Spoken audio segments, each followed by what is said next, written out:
It takes people on average around 7 attempts to leave their abuser. One of your most dangerous moments after living with an abuser is the day that you leave. Yeah. 1 in 6 men experience domestic abuse and 1 in 4 women. 140 women and girls every day all over the world lose their life to domestic abuse or homicide. The person that's experiencing domestic abuse will not tell the secrets of what that abuser's doing to them because they know the consequences if they do that. Somebody that's been in a relationship where they've been abused or controlled, when their partner is gaslighting them, they go through a series of emotions that means that they don't know who they are anymore. If there is a little thing in your head that thinks, that should not be happening to me, that's not right, and I would not treat my person that I love the way that he or she's just treated me, stick to your guns. We are walking up Scafell, England's highest mountain, so Scafell Pike, 6 times. And the reason why we're doing this challenge, we're raising money for domestic abuse.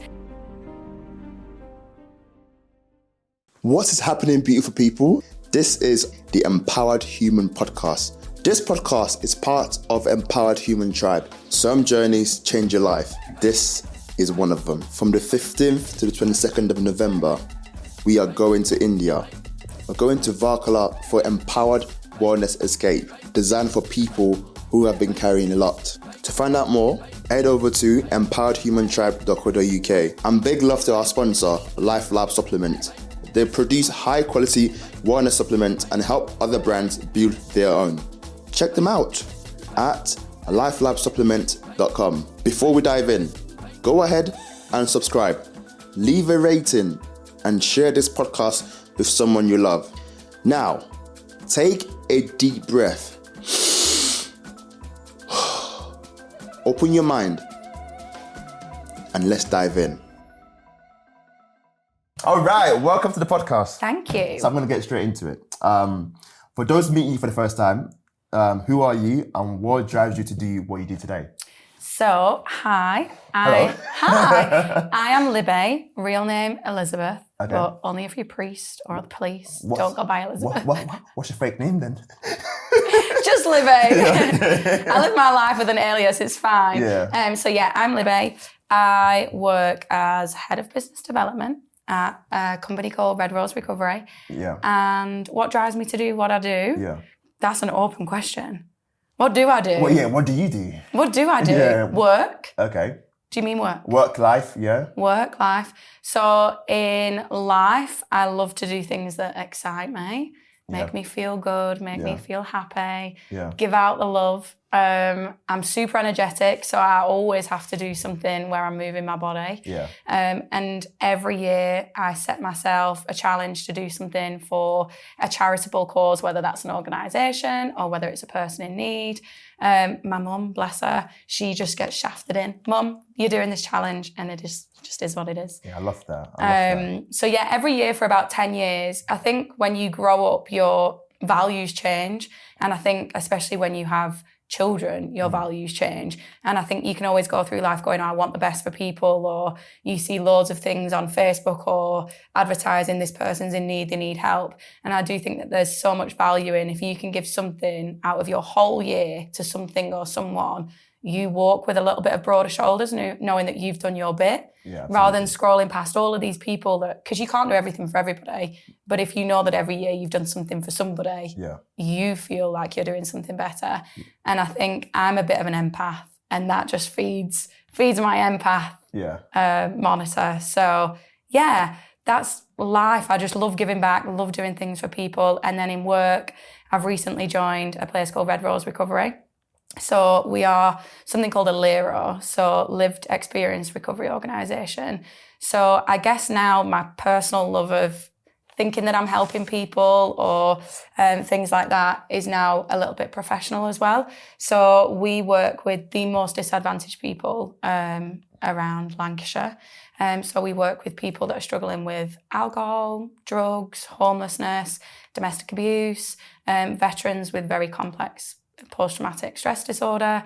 And then obviously mental health is a massive umbrella for lots of different things. And it's a huge part of what we do. Yeah. So 98% of the staff that work at Red Rose, including myself, have lived experience of something that we help with.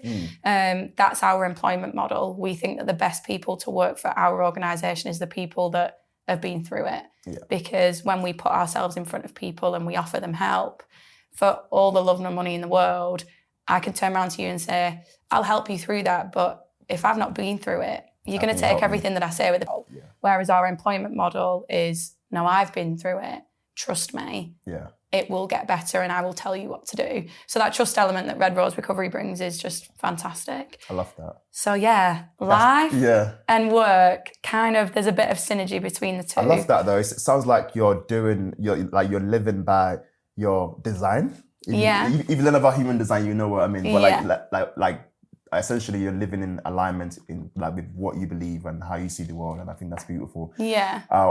Okay, so you're doing a big challenge. So I've got 2 questions. Okay. Why? Like, tell me about the challenge itself. Yep. And also tell me about the reason why you're doing this challenge. Yep. So the challenge itself. So like I said, every year there's always something. Each year it seems to get worse, which is just crazy, because last year I was in tears going, I am never doing anything like this ever again. And this year, me and Mum and a team from Red Rose Recovery, we are walking up Scafell, England's highest mountain, 6 times. England, wait, don't just like hair call. I know, yeah. That's England's major. highest mountain, so Scafell Pike, 6 times. I actually Googled it the other day and thought, is it actually possible? Google said no. Yeah, that's why you're on Google. Don't go on Google. Never, yeah. But let me just run the numbers with you, because I actually said, how long does it take the average person to walk up Scafell Pike? It said 3 to 4 hours. Cool. I've done it before. Yeah. We did it in about 2 hours 20. Perfect. Tick. But 3 to 4 hours times 6, we can get it done in 24 hours. Jeez. Nobody's done it. Yeah. We will do it. We will do it. Yeah, I can't even begin to imagine the amount of endurance and just that's a lot of work. Yeah. That's a lot of walking. There is a lot of walking. Yeah. And we've done something before the national peaks. Quite a few people in the world have done that. And that's 3 mountains in 24 hours. And I was still kind of a little bit like, at the end of that. So the thought of this is, Jeez. Yeah. But I'm super excited. I've been training so much. And you'll know, because you love exercise too, when you're putting your body towards something, you can do it, but it's your mind that gets you through it. Yes. And every single challenge that I've done over the last few years, it's always mind over matter. I know it's so cliche. But it's true though. But it is so true. Nothing else gets you up that mountain or through that task or whatever, except your mind at the end of it. Yeah. My body will give up, but my mind will definitely not give up, because I am some would call me stubborn, some would call me motivated. I call myself inspirational. Yeah. Yes, girl, get it. I'm here for it. I will get up that mountain 6 times, even if my mum needs to drag me up or I need to drag her up. Yeah. No, the reason that I keep mentioning my mum is because she is just my little sidekick. She's just honestly my absolute everything. And the reason why we're doing this challenge is because we're raising money for domestic abuse. It's one of the most complex things I think that I have ever known about or experienced. Complex? There's no story that fits another person's story with domestic abuse. There's no amount of person that can turn around and say, well, you'll be fine because you've left now, or, well, it must have stopped now because you've left. The complexities are, what people don't understand is certain things like, one of your most dangerous moments after living with an abuser is the day that you leave, because that's when the abuse tends to spike. Or when you speak to somebody and they say, oh, tell me, what you're going through, I'll give you some advice. The advice is ring the police. But actually, if you speak to somebody that's either in domestic abuse in that right now, or they've been through it, they will turn around and say, one of the most nerve-wracking moments was ringing the police, because there's something about the work where I work, Red Rose Recovery, and that lived experience part of it.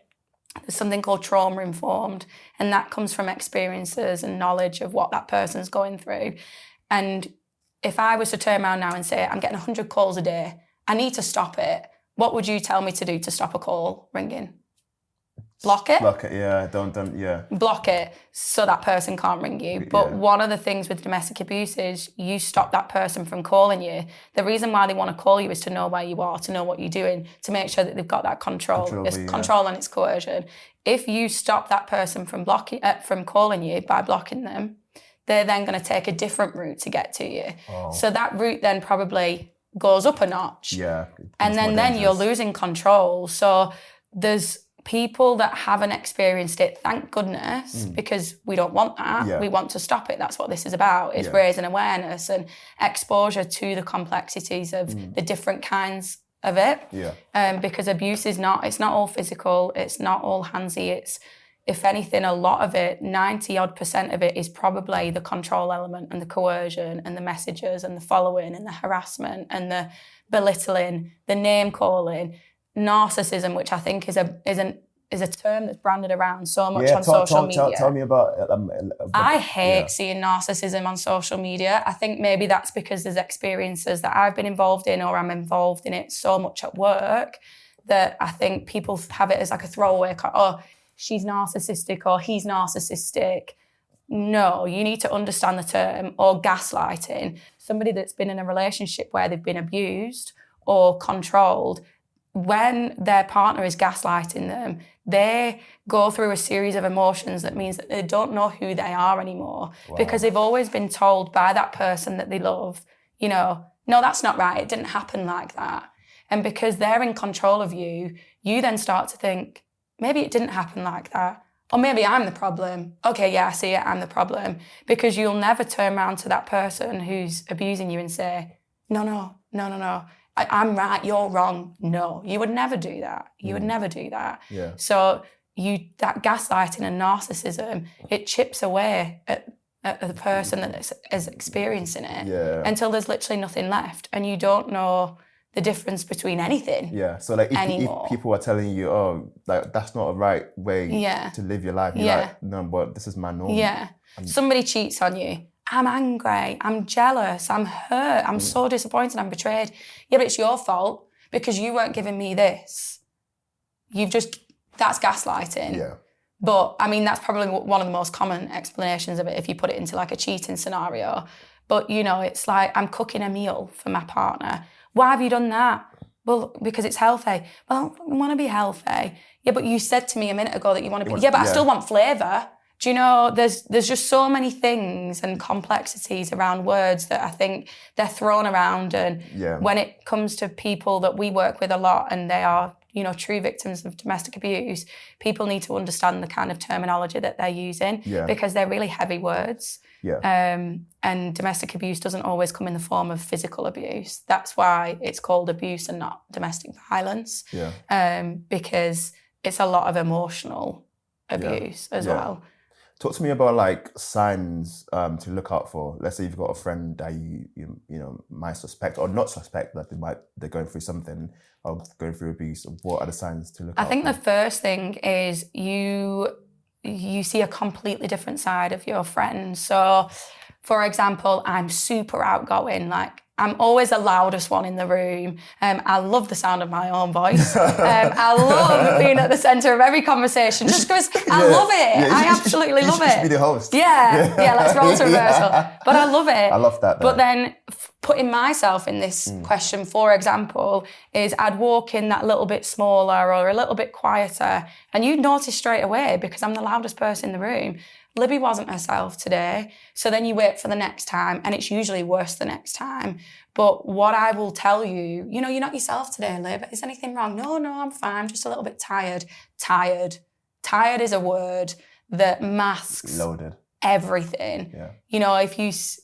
People will cry really easy sometimes when they're dealing with a lot at home. They won't cry in front of the person that's at home doing it, but they'll either do it in the car or take themselves to the bathroom or, the person that's experiencing domestic abuse will not tell the secrets of what that abuser's doing to them because they know the consequences if they do that. So they'll start to hide all their secrets and then they become secretive and then you become a liar because if you tell the truth, again, you get the consequence or you don't want to make out that you're living in this really bad situation because what will your family think of you? Yeah. What will your friends think of you? And I think something that we hear a lot is, and this is something that's quite concerning that people do straight away as soon as they find out that someone's been through something. Why didn't you leave? Yeah. Why didn't you leave? It takes people on average around 7 attempts to leave 7. Their abuser. 7 attempts. Something that we hear all the time. Why didn't you leave? I'll tell you why.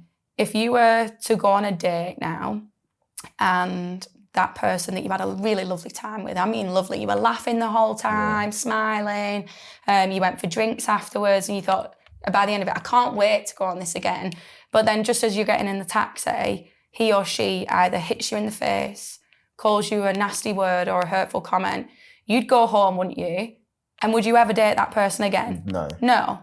So your abuser would not do that at the start. There's 6 months of love. There's 9 months of love, 10 years of love. Do you know, people don't always abuse all the time. It's like, it's seasonal or what. Do you know, like that's not the right word to use, but it's not all the time. And something that we hear is he or she did it once and I forgave them. So that the next time that he or she did it, I couldn't not forgive them because it wasn't as bad as the time before, or I'd forgiven them for the thing that they did before, so now I have to forgive them again because otherwise they'll ask me why I forgave them the first time and not the second time. Wow. So there's just this constant repetition of bad behaviour that the victim you just become accustomed to it. You become accustomed to it. Yeah. Because, and then you got, this is my fault. This is my fault. I'm gaslighting myself. This is my fault. I caused this. Because I forgave them. I shouldn't have done that. And you're just in this cycle. Yeah. And then sometimes then when you forgive, there's like a pattern that it will then get worse. So that pattern gets worse and they start being a little bit more angry, a little bit more shouty. The words that they call you are horrific, degrading. You know, you wouldn't say to anybody in this world that's done the most awful thing in the world, you would not say some of the things that we hear said to some of our victims. And their abuse will physically get worse. So then you have to start hiding a little bit more because the marks that they're making on you is worse than before. So then you take yourself away from family, friends. Do you want to go out for coffee? No, I'm really tired. Yeah. But in my head, no, that's because I'm sat next to someone that's covered in bruises. Of course they're not going to go out for coffee because they don't want to tell anyone the truth. And then the more that they're hiding themselves away from what they used to love, the more their abuser is seeing that they're sticking up for their behaviour and they're more in control because they've completely taken away their circle of love and life and friendship and family. Yeah. They've put them on the periphery of their own life and they put themselves in a box and they're now watching everybody else who they used to enjoy life with from the side so hurt and they don't know a way out. And picking up the phone and asking for help just seems like the worst thing in the world. Because who's going to understand why someone did that illegal thing to them and they stuck up for them? So when you go, hi, Mr. Policeman, or hi, Mrs. Policewoman, this has happened to me. And you start to doubt that anyone's going to believe what you're saying because their first thing that they say to you is, well, why did you stay? That is not what authorities should be saying. And that's the really special thing about the place where I work now. This lived experience part of Red Rose Recovery is we will never ask you that question. Come and sit down with us who have been through it and we'll tell you exactly why you stayed. We're not enabling the things that you've enabled, if that double negative works. But we're sitting with you and going, we understand and we're going to give you so many different options now. And we have a saying with some of the people that we work with and it's meet you where you're at. I love that. And it just means that if all I've got to give to you today is just one scenario that hurt and I cried just for 10 minutes, but we walked out the door, I've got that off my chest, but I'm not ready to give you 6 years worth of it in one conversation. So who's to tell me that I've got to go through domestic abuse therapy and, you know, I get given 6 free sessions. I can't cram 10 years into 6 free sessions. Or couple some of the things that happen as a result of domestic abuse, that loss of self, loss of identity, looking in the mirror and only seeing the bad things that that person said to you, that person that you thought you loved and they loved you. And also there's something that abusers will do, and this is really common, everything that you've told that person that you love with all your heart, because that's what they've been telling you they do. They love you with all your heart. So every vulnerability in your life, you know, I don't like my nose, I don't like my hair today, do I look a bit fat? Oh, that mark on my leg, it just gets me down, do you know, when I'm on a beach, or that, they're your vulnerabilities. So one day your abuser will turn around and go, aha, I know what really makes him tick, or I know what really makes her tick. I know what she or he hates about themselves, so I'm going to use it. So everything that you struggle with anyway will just be so beaten down, either verbally more often or physically, until you start looking at yourself and think, what am I going to do? Yeah. No one else wants me. And how am I ever going to engage in this kind of love with anybody else now because of what I'm experiencing? Yeah. So people will choose to stay in that fight or flight way of living because it's all you've known for so long. Yeah. And it's scary that putting yourself in a safe place makes you feel more vulnerable. Yeah. So the reason why I'm doing this scaling Scafell 6 times in 24 hours is not the metaphorical, you know, I'm climbing the mountain, I've got it, I'll do it. It's to build fundraising capacity so that we can work with people that are going through domestic abuse and tell them your story, although it's never going to be the same as anybody else's, because that's what we know about domestic abuse. They're all very complex and individual. It's so unique to you, and we're going to give you then a unique path to get through that is person-centered towards you. And it's built on lived experience, and we will come at you with an angle of trauma-informed. We will use language that will give you a hug without giving you a hug. Some people that walk through our doors, you can't even come near them anymore because their trust is just completely shattered. Or they've been told to go to an authority that have then, you know, kind of pulled the wool like from under them and gone, oh, we're not going to do this, but then they end up doing. Or they're told, you know, open up, we'll help you. But then they open up and they say something a little bit, oh, we're worried now. It's fine for authorities to be worried because we've got people telling them really bad stories about their version of abuse. But you've asked that person to open up. They've opened up and now there's a consequence. You're asking them to do something that they're not ready to do yet. And that's not okay. It takes time. This is their story. So Scaling Scafell is about a culmination of so many different men and women's story. And domestic abuse is not just intimate partner related, it's family. It happens in family. People sometimes go straight to that, oh, their boyfriend's doing this or their girlfriend's doing that. No, there's family member abuse as well. And that is domestic abuse. Flies everywhere. So it's a complex thing that we don't understand anymore. Or we've never understood it. Police need to understand better. LEROs, like our organisation, Red Rose Recovery, we understand it, but we can always do better to understand it. And we're developing the way that we open our service to victims of domestic abuse. And we want to do more, but the capacity of what we can do at the moment is limited because of funding. So that's why we're fundraising. And it's something that, as I've just described, if we open the lid on something that's a lot bigger than you would imagine sitting here, that lid's open and we can never put it back on. 1 in 6 men experience domestic abuse and 1 in 4 women. 140 women and girls every day all over the world lose their life to domestic abuse or homicide. It's that bad that they want to take their life, or it's got that bad that they're allowing somebody to take their life. You know, 1 in 6 men, 1 in 4 women. So it's huge. It's major, It's huge. And there's certain things about what we're doing where, you know, corporate world, business world, we all work. We have to work.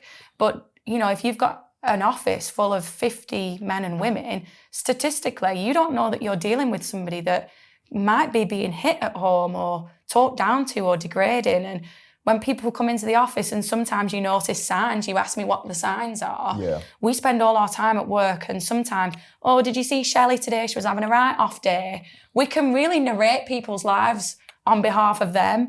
And sometimes I think you just need to take a second and think, statistically, something else might be going on here. And statistically, I've just brought into the fact that it's one of the biggest things that can be happening. That's so powerful. The work you're doing, I think, is amazing. What I want to understand is, let's say, like obviously you were saying the first time the abuse happened, people usually forgive it, and then it happens again, then that threshold gets lowered and you just start to accept it. how do you stop that, like, in the first instance that happens? Oh. And that, like, how do you, because it's hard to then know, like, if it's going to happen again, isn't it? Yeah. I think this is why people need to understand domestic abuse as a term, to understand what they think is right or wrong in a relationship. Sometimes people go into relationships and love can just mask everything, can't it? And we hear this term, rose-tinted goggles. I think it's lovely to be in love. You know, I've got a little boy. I want him to be in love.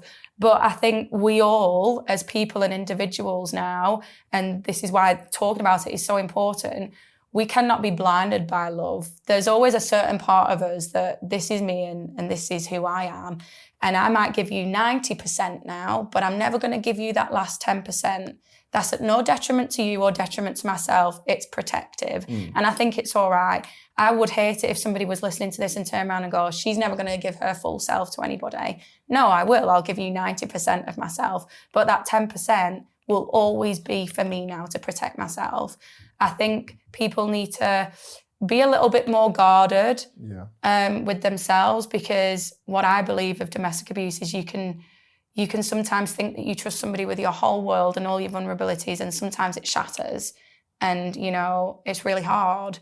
Hopefully people don't go through that, but statistically you are going to go through that. So when you do, you need to remember that you need to keep that little bit back for yourself, so that when something bad happens, i.e. you get physically harmed or somebody talks down to you a way that you think, well, if somebody spoke to my mum like that, what would I do? If somebody spoke to my sibling like that, my friend or my children, what would I do? It's so easy when you're in a relationship, not an abusive relationship, any relationship, you can't see the wood for the trees because you're just blinded by love and feelings. But there's a certain aspect to yourself that I would urge everybody to just keep that little bit of a bird's eye view. And that's your view. And you look at yourself, you take yourself out of that box and think, that's just happened. Would I forgive that if somebody did that to somebody that I loved? Not me, but I loved. No, you wouldn't. So what are you going to do to make that decision on your own? So there's nothing, to answer your question, there's nothing that you can do to stop that happening if it's already happened. But if I can tell everybody to be more aware of domestic abuse and say, keep that little bit left for yourself. More awareness. Be more aware of yourself and hold yourself a little bit more gently. It's nice to keep a little bit for yourself, isn't it? Yeah, absolutely. Yeah. Because you are your own human before you enter that relationship in the first place. And I feel like it's sometimes people do lose that in a relationship. It's like you almost like lose who you are as an individual. So I think it's important to also keep that, which the 10%, keeping that to yourself is very important. Yeah. As a parent sometimes as well, when you have children, that kind of stereotypical thing that you're told is, oh, it's all going to change now. It's not about you. What I know of the last 6 years is this life is very much still about me. Because if I am not okay, my child is not okay.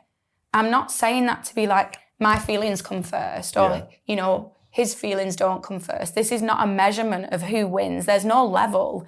I cannot look after my dependently aged child if I am not okay.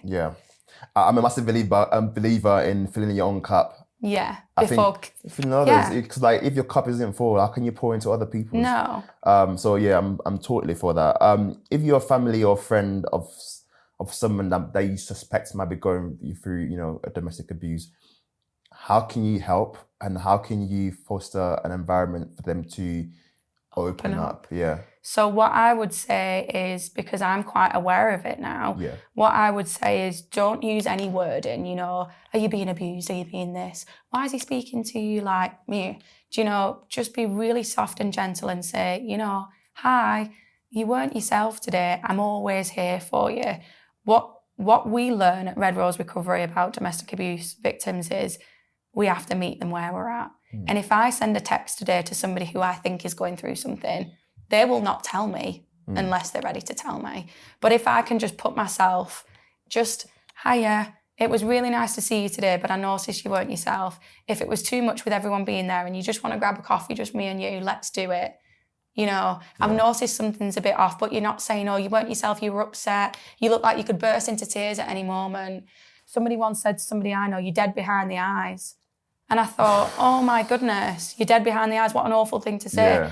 And little do you know, that girl was going through the most atrocious thing in the whole entire world. Let's not approach people like that. When we notice that people are off, let's keep our energy really gentle as well. Yeah. You know, let me help. What's wrong? Do you want to talk about it? No, that's fine. When you're ready to talk about it, let me know. I'm always here. Yeah. And it's that person who cares. It's your repetition. Yeah. The person that's going through it is not going to come back to you. Yeah. They might feel like they're ready, though, to talk to you, but they don't want to make that move. People that have gone through abuse, they lose how to communicate. Yeah. They completely lose it. So it's having people that are willing to keep going back to them, knowing that maybe 1 out of 7 times they'll message back, or today is a good day. Yeah. It's, you know, it's better than yesterday. It's still not great, but we're better today. Yeah. So you might get a response. You just need to keep going with them. Yeah. But what I would never say is, unless, you know, there's a threat to life, you cannot put yourself in a situation where you could be making things worse for them. Got you. If you try and interject certain conversations or put yourself in front of the person that you think might be being abused, you don't know what they're going to say to you to mask the reality. Yeah. And the reality is, when they drive home with their partner, he or she might get the consequences of what you've tried to do to involve yourself. Yeah. So that's what's scary about domestic abuse. Yeah. So speak to people as if you would if they've just fallen over on the road and they've got a little bit of a boo-boo on their knee. Yeah. Oh my goodness, are you all right? Are you okay? Can I get you anything to help? But yeah, that is No, I'm true. all right. I'm absolutely fine. No problem. Yeah, and that's it. Do you need a plaster? No. Yeah, literally. But then tomorrow I might take a plaster. Yeah. It's just, Yeah. you don't know how much they're hurting. I think from one day thing to that day. I'm wary of doing these days is like giving advice, because like, unless you've gone through what I've gone through, then, you know, yeah, I'll take your advice. But I feel like a lot of people are quick to be like, oh, this is what I would do. But actually, no, like, you haven't been through it. So how would you know? Yeah. So like, and I believe that most of the time we all have the answers. Yeah. Deep down. When it comes to, you know, like abuse and stuff, like, do you find that, you know, people try to give advice, or family, friends try to be like, oh yeah, like, this is what I would do? Yeah. 100%. Yeah. Because the people that are going to give you the strongest advice are the people that love you the most. Yeah. Family. Yeah. We all love our family, but sometimes family arguments, it's just chaos, isn't it? But people within your family, they're the first to speak up on your behalf because they're the first to notice. Yeah. But also, when you then become more secretive and you don't tell them, they get stronger in their opinions. They're angry that you're not talking. They're angry that you're not coming to that family event. Why aren't you coming to that family event? Well, why are you letting XYZ person control you? We don't see you anymore. So that person that's going through the abuse is noticing that their behaviour is changing their family. So then they're taking on board all of that stuff in order to keep the abuser happy. So it's just a constant vicious cycle. But really, this is where this bird's eye view comes in. Do you know, if I could tell people and talk to them, keep that 10% to yourself, because you could look at your family's opinions from a bird's eye view, whether you want to take them or not. The essence of what they're saying, even though it might be wrapped up in a few different words, is we love you, we care about you, we notice that you're different. But somebody who's in abuse, if they're being told that they're different, that's really triggering, because they know that they're being different. They know that they're losing themselves. But they're so scared of what the truth might look like to their family. And if their family is acting like this now and they don't know the truth, what are they going to do when they do know the truth? Is it all going to get worse? So it's coming with a side of like love and patience and kindness, always. But your family, they're going to be the most, you know, I don't know how to word it. They're gonna really dig and dig and dig and dig for that. And what I would say is your family are there at the start, the beginning, and they're gonna be there after. True. So open up to the ones that are there throughout everything. But do it in your bite-sized chunks. I don't want to talk about it today. Can you ask me tomorrow? And just honouring that. Yeah. Also, as well, obviously, we're talking about the bird's eye view. Like, how do you do that? Like, obviously, like, in my mind, I'm thinking, in my way of doing it might be like down on the right in a journal or reflecting on what just happened. Like, how do you do the bird's eye view activity? So, yeah. I was once doing some work with somebody. She's called Emma. She's amazing. Yeah. And this technique is actually specifically used in like drug related recovery and alcohol related recovery, or like prison, probation and things like that. However, what you do is you make yourself your own little journal, and you don't need a therapist to do this. You can do it yourself.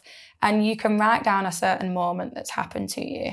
And on the left-hand side, you think, this is like my check yourself side. On the right-hand side, it's how you think that the situation should have gone. But on the left-hand side, it's like what you resent about that situation, what's making you angry about it, and who's involved, and why are they involved. And then you do your own kind of like defect version. Is this, I need to check myself before I really think about what's just happened.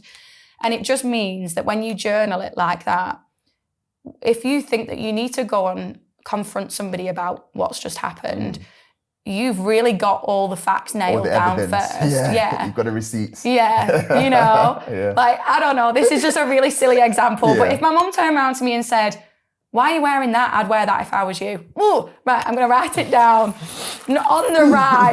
Why am I pissed off? I'm pissed off because I think that what I've just turned up in looks awful. Why does she have to say it like that? Yeah. But then the left-hand side is, me and my mum are going to this event and it's really cool, and she wants me to look the best that I'm going to look today. And maybe the red one does look better than the black one. Maybe I should be open up to, and she's my mum, so if anybody can say it the way that she's going to say it, it's going to be her. Yeah. But then on the right-hand side, I'm going to go, Mum, I appreciate you always, but when you're commenting on things that I'm wearing, can you just be a bit more mindful of? So I've tackled a few things there. Number one, I've checked myself. Yeah. That's my mum. Yeah. She's going to talk to me like that. Number two, I've made it evident that I don't always want her to talk to me like that, because it kind of like makes me feel a little bit less confident about my outfit choices. Number three, I can go into this all right because I've checked myself. Yeah. And like, that's a really silly example. But when big things are going on in your head, and God, when you need to make decisions, and bringing it back to the domestic abuse thing, if you've got so many decisions that you need to make, it's wild. Your nervous system's going crazy. You're shaking. You're living in fight or flight. There's so much that you keep in your head. And also, there's a danger to it. You write it down. What if the person that's hurting you sees it? Yeah, that's what it's dangerous. Yeah. So I can't give any advice too strongly on this, but the bird's eye view thing, even if you can just mentally do it without journaling it, I have in my bedroom, there's a plant on the windowsill, and there's a little chair and there's a rug, and it's my little, that's my section. Black? Yeah, of course, always, black and white. But that's my little section. Yeah. Do you know, if I just feel like everything's just getting a little bit too much, and I just really need to do that bird's eye view of, why am I so stressed about this situation? Why am I getting so upset about it? Why did I know that I had to make this decision 5 days ago, but I'm still not doing it? What is going on here? I will sit next to my windowsill and I'll literally just have a moment to myself, and I'll just do a few options in my head, and I'll literally take myself out and look at myself, who I need to talk to about that decision, or who I need to talk to about why I'm upset, or whatever. And that's my moment of bird's eye view. Unless you take a moment to think about what you need to do. When are you actually thinking about it? No. When you're cooking, cleaning, sorting your children out, at work, driving the car, you're never concentrating on what you fully need to concentrate on. Yeah. So if you dedicate a moment or a space in your time, in your physical home, wherever you live, dedicate a little bit of time to that thing. Yeah. Otherwise, you're never going to remove yourself from the situation, ever. I love that. And then how can people support what you're doing? So it's going to be going all over social media. I will obviously give you the links to it. Of course. They can follow me and the journey on Instagram and Red Rose Recovery. It'll be all over our website. So scaling Scafell 6 times, England's highest mountain, in 24 hours is on the 21st of June. So it's like 2 12 days away. 12 days away. So I can't spend too long here because I need to eat some pasta, bread, sugar, cardboarding. So on the 21st of June is the big challenge. So that's when we're hoping to raise a lot of capacity of funds on that challenge. So we'll be wearing t-shirts up Scafell. If anyone wants to come to Scafell, you'll see us.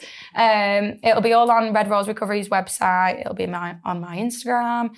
And then the week after scaling Scafell 6 times, we're hosting a ball called Double or Nothing. So I'm hoping that whatever funds we've raised scaling Scafell, let's call it 10 grand. Yeah. Maybe at the ball we can double it, because there's going to be a few really special moments of that ball, which is a culmination of all the video footage and everything like that that's going to be shown. And we've got raffle prizes and loads of really important people in the room. And I think, you know, we can run up Pendle and we might laugh, cry, sweat, bleed, whatever. You know, that's going to be an exerting challenge, but the facts, the specifics, the statistics of everything, and putting out the knowledge that we as Red Rose Recovery want people to know about domestic abuse will happen at that ball. And thereafter, with the funds that we raise, we're then able to spread a message. We can't do much now when it's all an idea or just, you know, we're halfway up the hill. It's what we raise on those days, on those events, that is going to create a ripple effect. An impact. For anyone that might be going through domestic abuse at the moment, that might be listening to this, if you can give one advice, what would it be? Or a takeaway, what would it be? One takeaway, I think we've learnt by now that I go around the houses 15 times before I give you my answer. Just the one takeaway this time around. Just the one. It's so cliche to say that you're not alone, but you're not alone. You are so not alone. And if there is a little thing in your head that thinks, that should not be happening to me, that's not right, and I would not treat my person that I love the way that he or she's just treated me, stick to your guns. Listen to your gut. Your gut feeling is stronger than anything in the world. Your head and your heart, they're confusing. They don't always work the same, but your gut, black and white, that wrenching feeling, listen to it, because that's what keeps you safe. And do not settle for anything less than what you would give to somebody else. I love because that. That's the start of something that could be bad. That's beautiful. Thank you for all that you do.